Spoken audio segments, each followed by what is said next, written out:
Live mula sa GMA Network Center, 20 taon nang nakatutok. 24 oras. Magandang gabi po, Luzon, Visayas at Mindanao. 3 bagyo sa loob ng 1 linggo ang nagbabadyang humagupit sa Pilipinas. Una na ang bagyong Nika na naglandfall sa Aurora. Balik Evacuation Center tuloy ang libu-libong tagabayan ng Kasiguran at Dilasag na pinaka-napuruhan ng bagyo. Wasak na nga ang mga bahay, pahirapan pa ang pagpasok sa ilang lugar dahil sa baha o dahil sa mga nagtumbahang puno at poste. At live mula sa Kasiguran, Aurora, nakatutok live si Darlene Kai. Darlene. Mel, Emil, Vicky, tuloy-tuloy na binayo ng malakas na hangin at ulan itong bayan ng Kasiguran sa Aurora kaya nagtumbahan yung ilang puno tulad na lang ng nakikita nyo dito sa aking likuran. Pahirapan tuloy yung linya ng komunikasyon at wala na ring supply ng kuryente hindi lang dito sa bayan ng Kasiguran kundi pati na sa mga kalapit na lugar. Ganyan katindi ang lakas ng hangin at ulan sa bayan ng Kasiguran nang tumabang bagyong Nika sa probinsya ng Aurora kaninang umaga. Sobrang lakas ng hampas ng hangin, pati na rin ang ulan dito sa Kasiguran. Yung mga puno dito sa likuran ko, nagtutumbahan na, pati na lahat ng pwedeng liparin, nililipa dito sa labas, kaya talagang napakadelikadong lumabas. Pati sa mga kalsada, maraming nagtumbahang puno. Ramdam na ramdam din sa Kasiguran Central School ang tindi ng bagyong Nika. Sinira na nga ng hangin ng bubong, tinangay pa pati ilang gamit ng eskwelahan. Sa sobrang lakas ng hangin at ulan dito sa bayan ng Kasiguran, natuklap na yung bahagi ng bubong nitong covered court ng Kasiguran Central School. Kanina, bago kami sumulong dito, ay buo pa yan. Pati yung mga ilang upuan at lamesa dito, nagtumbahan na rin. Agad tumaas ang antas ng tubig sa ilang lugar tulad dito sa Barangay Marikit. Walang nagawa ang ilang residente kung hindi lumusong sa hanggang tuhod na baha. Pero tila mas matindi ang sinapit ng katabing bayan na Dilasag kung saan naglandfall ang bagyong Nika pasado alas 8 kaninang umaga. Pahirapang mapasok ang bayan dahil sa dami ng nagtumbahang puno. Sa bungad pa lang, kitang-kita na rin ang tindi ng pinsala. Wasak na wasak ang bahay ni June. Gawa sa light materials ang 2 kubo kung saan sila nakatira, kaya hindi ito nakaligtas sa hagupit ng bagyong Nika. Wala nang bubong ang kanyang bahay, pati dingding sira na rin. Tinangay pa ng hangin at ulan ang gamit nila sa bahay. Ang mga natira, kung hindi basa, sira. Mabuti na lang daw at naitakbo niya sa kapitbahay ang 2 maliliit na anak, kaya walang nasaktan sa kanila. Nagugulan na nga po yung paano ko gagawin yan. Wala na naman pambili pa ng hatip. Ng bubong niya yung bahay ko. Ngayon lang naman po yung ng mga bagyo. Wala pa po. Hindi na itong bahay ko. Ngayon lang po at malakas. Ang bahay naman ni Tatay Bernardo, natumbahan na nga ng puno, pinasok pa ng baha. Kala ko baka mababagsakan ako ng kahoy dyan. Hinahinayang kami sa yung mga gamit ko at basa na. Malaking bahagi ng bayan ng Dilasag ay nasa tabing dagat. Buong araw na napakalakas ng alon. Kaya kabilang sa binabantayan dito ay ang banta ng storm surge o daluyong. Mula kasi umaga, matindi na ang hampas ng hangin at buhos ng ulan sa baybayin ng Dilasag. Natumbat nawasak tuloy ang 3 sa 5 kubo sa resort ni Bonifacio. Biglang lumakas po yung hangin. Yung hangin po papunta po dito. Kanina po. Tapos ang pinakamahirap po, yung papunta na po dito yung hangin. Kaya nagtumbahan na po yung sakit po sa pakiramdam. Mapapatanong ka po sa sarili mo, paano ka makaka-recover ulit. Humambalang din sa kalsada papasok sa sentro ng Dilasag ang natumbang poste ng kuryente. Pahirapan tuloy makalusot ang tricycle na ito. Pinilit lang daw ng mag-anak ni Jonalyn na makadaan dahil kailangan niya raw puntahan ang kanyang nanay. Sa pilitang paglikas na ang ginawa sa iba't ibang lugar sa Aurora, partikular sa Kasiguran at Dilasag na pinakanapuruhan ng bagyong Nika. Mahigit 5,000 residente nang lumikas sa iba't ibang bahagi ng probinsya. Halos 70 sa kanila ang nasa evacuation center ng Barangay Marikit sa Kasiguran. Pinapalikas po kami tuwing may ganito pong sakuna pong bagyong parating. Yung bahay po namin, madaling, kumbaga pag magbaha po ay lubog po kaagad yung bahay namin. Sa ngayon, sapat pa naman daw ang supply ng relief packs ng LGU para sa lahat ng apektadong residente. Ang protocol po dyan, siyempre, per bayan, per munisipyo, mauna po muna yung resources nila. Ngayon, pag naubos na po yung kanilang resources, andito naman po ang probinsya para mag-augment at mag-support po doon sa pangangailangan po doon sa buong lalawigan po. Kung meron po kami, pinapadala po namin. Patuloy din ang kanilang pag-iikot para i-monitor at tulungan ang mga lugar na napinsala ng bagyo.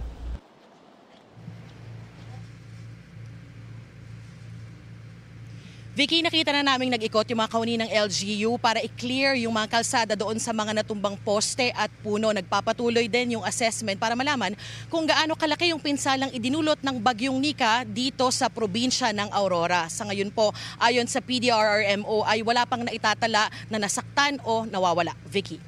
Maraming salamat sa iyo, Darlene Kai. Hinagupit ng malalakas na hangin at ulan ang Isabela sa kasagsagan ng bagyong Nika. Nilipad ang bubong ng ilang gusali habang nakataas doon ang Tropical Cyclone Wind Signal number 4. Daang-daang residente ang inilikas. Mula sa Santiago City, live na nakatutok si James Agustin. James? Mel, buong maghapon naranasan yung hagupit ng bagyong Nika dito sa lalawigan ng Isabela. Pinakamalakas po yung boost ng ulan at hangin kaninang bago magtanghali at kabilang dun sa nilipad yung mga yero, itong hilera ng mga tindahan ng buko sa gilid ng National Highway dito sa Santiago City. Madaling araw pa lang wala nang tigil ang ulan sa Isabela dulot ng bagyong Nika. Lumakas pa yan pagsapit ng umaga, kung kailan itinasang Tropical Cyclone Wind Signal number 4 sa lalawigan at may kakambal ng malakas na hangin. Sa bayan ng Nagilian, tinangay sa kalsada ang isang tent, butit napahinto ang van na muntik ng tamaan. Sa Kawayan City, halos zero visibility sa lakas ng buhos ng ulan at hampas ng hangin. Mga yero naman halos lipa rin ang hangin sa bayan ng Alicia. Meron pang tumagilid na bahay kubo. Pati poste ng kuryente hindi sinanto, kaya naputol ang ilang kawad at lumaylay sa kalsada. Mag-alas 10 ng umaga ganito kalakas yung buhos ng ulan at hangin dito sa National Highway sa bayan ng Alicia. Sa lakas po ng hangin, wala na tayo nakikita na dumaraan na mga motorista dito sa lugar. Ang isang nangahas na rider, sumemplang sa lakas ng hangin pero maayos naman ang lagay. Okay ka lang? Nagbayanihan naman ang dalawang tricycle driver matapos tumirik ang isa. Habang ang isang lalaki nag-alis na mahumambalang nasanga sa daan. Sa bayan ng Etiague, bahagyang umangat ang bubong sa harap ng Emergency Operations Center ng MDRRMO sa lakas ng hangin. Ang katabi nitong peryahan na apektuhan din. Dumayo pa naman sila mula Pangasinan para kahit papaano'y kumita sa fiesta. Lakas ng hangin, nasira yung mga hanap buhay namin. Sa isang covered court, naglagay muna ng mga modular tent para sa mga lumikas na umabot na sa mahigit 500 individual kaninang tanghali. Yung bahay namin lumipad yung yero, tapos nadaganan ng kahoy, kaya lumikas kami. Nagmistulang ilog naman ang bahagi ng Barangay Nara. Hindi na rin madaanan ng Nara Bridge kaya isolated ang 8 barangay. Nakapag-deploy naman na po kami ng manpower and then preposition po ng mga goods doon po sa mga na-expect namin na ma-isolate. Katulad po nung Riverside region namin at saka nung Forest region. Rumaragasa rin ng tubig sa umapaw na pinakanawan dito Mawini River sa Antagan. Ayon sa uploader ng video, patuloy ang malakas na pag-ulan sa kanilang lugar at nagkaroon na rin ng brownout. Naka-red alert pa rin ang PDRRMC. Mahigpit na ipinatutupad ang liquor ban at bawal ding maglangoy, maglayag at mangisda. Kagabi pang naglikas ng mga nasa baybayin dahil sa banta ng storm surge.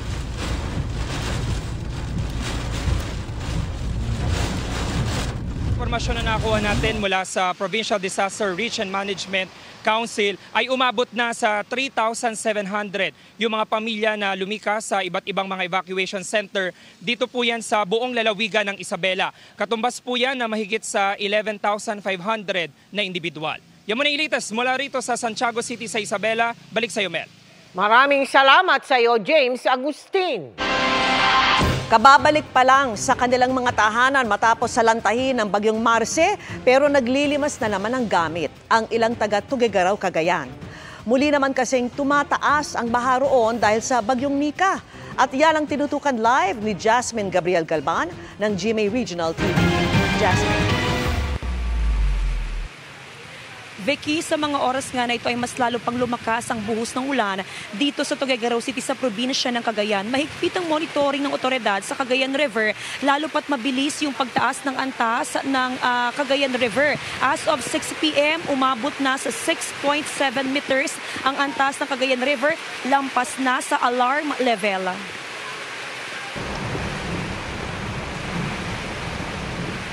Buong umagang malakas ang ulan at hangin sa Tuguegarao City dahil sa bagyong Nika.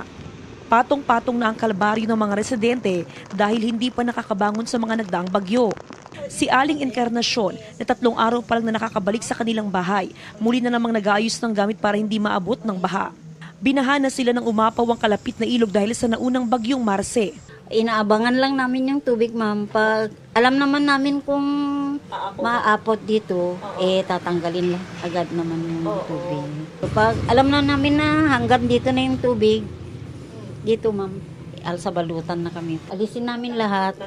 Yes, ma'am. Gagawa kami ng tent doon sa medyo mataas ng konti. Doon na lang kami mag-stay, ma'am.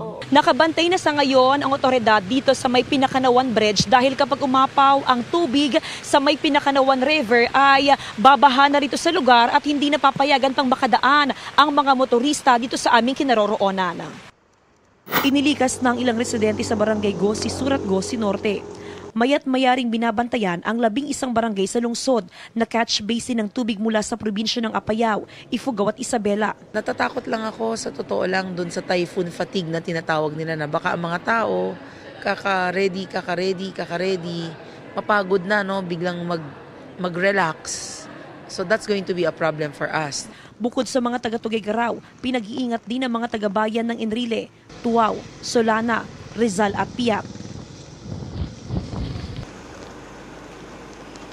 Vicky, simula kaninang umaga ay wala ng supply ng kuryente ang 5 bayan dito sa probinsya ng Cagayan. Samantala, hindi na rin madaanan ang ilang overflow bridge, ganon din ang ilang kalsada sa probinsya ng Cagayan dahil na rin sa baha. Vicky? Maraming salamat sa iyo, Jasmine Gabriel Galban ng GMA Regional TV. No show pa rin sa pagdinig kaugnay ng confidential funds ang 4 na opisyal ng Office of the Vice President kaya pinakontempt at pinapadetine na ang isang nagpakilala namang kinatawan ng OVP. Dumalo kahit hindi imbitado pero pinalabas dahil tumangging manumpa. Yan ang tinutukan ni Tina Panganiban Perez. Kahit ilang beses nang inimbitahan sa pagdinig ng House Committee on Good Government and Public Accountability, hindi pa rin sumipot ang 4 na opisyal ng Office of the Vice President at Department of Education para sagutin ang mga tanong tungkol sa paggastos ng confidential at intelligence funds ni Vice President Sara Duterte. Batay sa kanilang liham, meron daw silang official travel. Pre-parehas silang pinahintulutan na umalis sa araw na may hearing tayo.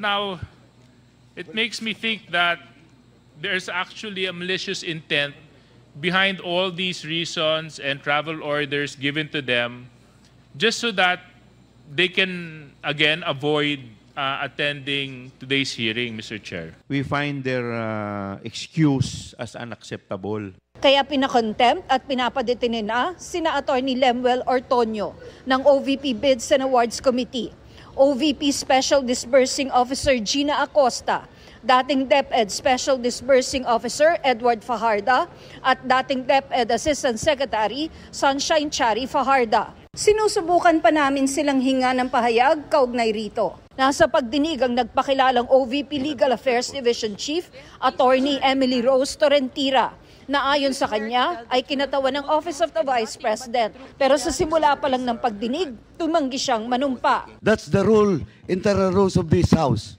and this committee. You cannot speak unless you take your oath, or else I will move to excuse you. I am here to represent the institution, Your Honor. I was trying to explain, Your Honor, that I am not an invited resource person. Dahil hindi naman imbitado at lumabas din wala siyang letter of authority mula sa OVP, iniutos ng komite na paalisin siya sa pagdinig at pina-escortan palabas ng kwarto. 4 na imbitadong opisyal ng OVP ang humarap sa pagdinig, pero lahat daw sila walang direktang kinalaman sa confidential funds. Ang itinurong may alam ang Special Disbursing Officer ng OVP na isa sa pinakontempt ng komite. Para sa GMA Integrated News, Tina Panganiban Perez, nakatutok, 24 oras. Nagpalipat-lipat pa ng pagtatago ang probinsya pero nadakip din sa NAIA ang lalaking wanted sa multiple counts ng child abuse. Ang biniktima ng suspect, menor de edad na kapatid ng dati niyang kinakasama. Kung paano siya naaresto, tunghayan sa aking eksklusibong pagtutok.